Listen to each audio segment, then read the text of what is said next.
Assalamualaikum warahmatullahi wabarakatuh. Rekan-rekan, kali ini kita akan membahas hubungan antara tegangan dengan arus dan hambatan melalui benda yang dinamakan obeng tespien AC. Jadi obeng tespien AC ini fungsinya untuk mendeteksi mana kabel yang beraliran arus dari PLN dan mana yang tidak. Seperti yang kita ketahui bahwa di PLN itu biasanya ada 3 kabel ya.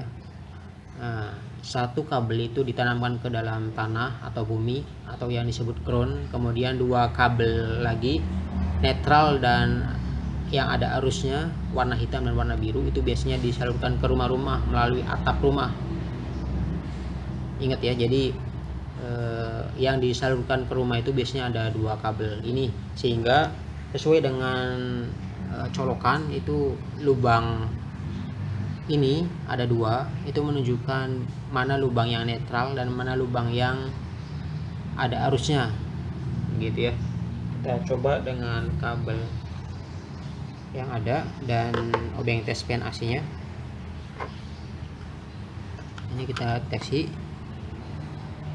Oke, ini berarti karena lampunya nggak nyala, ini kabel netral ya. Nah, ini nyala lampunya, jadi ini kabel yang ada arusnya. Oke, di obeng tespien AC ini di dalamnya ada resistor yang nilainya besar, kemudian ada lampu yang mendeteksi arus ya, sehingga lampu ini menyala. Jadi arus mengalir dari ujung obeng ini menuju ke lampu nanti ada resistor, dihambat oleh resistor, arus mengalirnya menjadi kecil.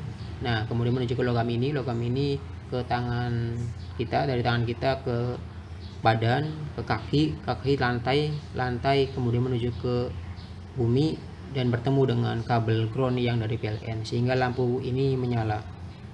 Oke, hubungannya apa sih antara hambatan, arus dan tegangan? Oke, ini ada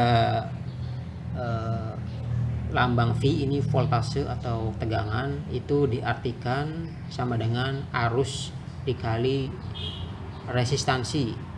Karena di rumah itu tegangannya konstan atau menetap kurang lebih 220 volt, maka ini arusnya bisa kecil bisa besar, resistansinya ini bisa kecil bisa besar.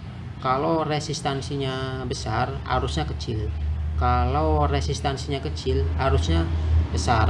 Jadi kita bisa memanipulasi atau mengatur arus kecil atau besar itu dengan memperbesar atau memperkecil resistansi. Seperti yang dicontohkan pada obeng tespien AC ini ya. Kalau misalkan saya colokan ke sini, ini menyala lampunya. Coba perhatikan seberapa terang lampu ini menyala ya. Jadi arus itu mengalir dari logam ini ya, logam ini kemudian menuju ke lampu ke resistor dihambat sehingga arus yang mengalir ke tangan saya ini kecil ya. Oleh karenanya arus yang menuju ke badan saya kecil sehingga tidak terasa. Kemudian menuju ke kaki, dari kaki menuju ke lantai ke bumi, nanti ke bumi bertemu dengan kabel ground yang dari PLN. Oke, itu cukup panjang ya, dari tangan ke kaki kita. Nah, kalau jaraknya diperpendek berarti hambatannya kan semakin kecil. Otomatis kalau semakin kecil berarti arusnya semakin besar. Kalau arusnya semakin besar berarti lampu ininya semakin terang. Kita buktikan, jari telunjuk saya ini saya tempelkan ke tembok. Seharusnya lampu ini semakin terang karena hambatannya semakin berkurang, jaraknya semakin dekat. Dari jempol langsung ke telunjuk, dari telunjuk langsung ke tembok, dari tembok langsung ke lantai ke bumi. Coba kita perhatikan lampunya, terlihat sangat terang ya dibandingkan saya lepas begitu jari telunjuknya.